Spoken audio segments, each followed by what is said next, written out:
Did you know that mistyping wallet addresses is one of the most common ways of losing crypto? That said, we can all agree that long wallet addresses are a bit annoying and confusing. There's an Ethereum-based project known as Ethereum Name Service that tries to combat this problem by allowing users to display long Ethereum public addresses in a simplified text form. ENS provides the same service for Web3 as the Domain Name Service, or DNS, does for Web2. Instead of typing 104.18.4.127 to visit the CoinGecko website, you can simply type CoinGecko.com. Similarly, in ENS, the long, tedious combination of letters and numbers can be simplified to say CoinGecko.eth, which is easier to memorize, use, and share. That said, these two services differ significantly, especially since the ENS leverages the capabilities of the Ethereum blockchain. Unlike the DNS,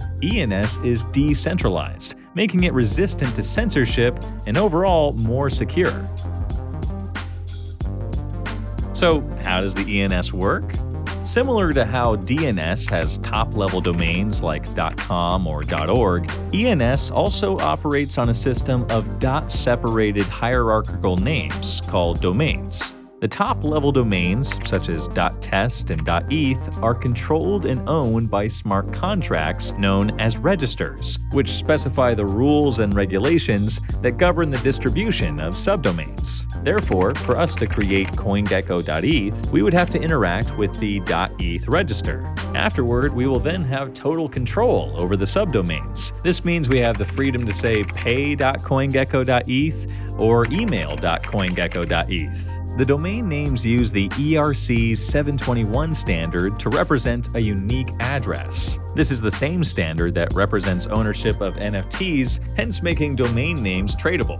All of these are possible due to two main components of the ENS working in the background: the registry and resolver. The former maintains a list of all domains and subdomains, while the resolver handles the translations from names to addresses or other types of resources and vice versa. So how can you get your own ENS domain? First, you'll need to head over to apps.ens.domains, after which you'll be prompted to connect your wallet. Choose any of the available wallets. After connecting your wallet, type in the domain name you're interested in and click Search to check its availability.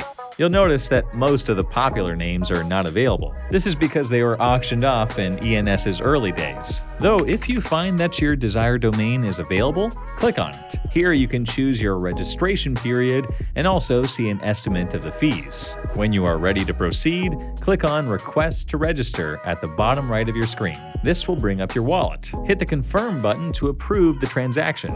You'll need to stay on the page as your domain name is processed. When processing is done, you can click on Register at the bottom right of the screen. Congratulations! Your ENS is now registered. You'll still need to set a resolver and bind your old address to your new ENS name. To do this, under Resolver, click Set and select Use Public Resolver, then click Save. To bind your old address to your ENS name, under Records, click the drop-down menu, select Address, paste your address in the field, and click Save. Once this is processed, you can now receive crypto through your new ENS name. The most obvious advantage of ENS domain names is the user-friendliness they come with. They are not only less confusing, unlike the long string addresses, but are also easy to remember. This reduces the chance of errors. Also, ENS does not suffer from security issues faced by a DNS system, since ENS records are secured by the Ethereum blockchain, and so they cannot be destroyed. DNS, however, is not decentralized like ENS. Since it stores records of domains and names on a centralized server, it is prone to hacks. According to CoinDesk, in October 2020, Google's threat analysis group monitored a record-breaking 180,000 attacks on DNSs, as well as on other network targets that were launched from Chinese internet service providers. ENS has its own governance tokens and DAO. By the way, you can click here to watch our video where we break down the concept of DAOs. Holders of the ENS token can submit proposals and cast votes to determine the direction the protocol goes in the future. Note that ENS is just one of the domain name service providers available. There are several other competitors, including Unstoppable Domains. They are both built on Ethereum and both help to achieve similar purposes. However, there are some big differences philosophy-wise. For one, ENS is an open and public protocol developed by a non-profit that is heavily focused on decentralization and community decision-making. Unstoppable Domains, on the other hand, operates as a for-profit company.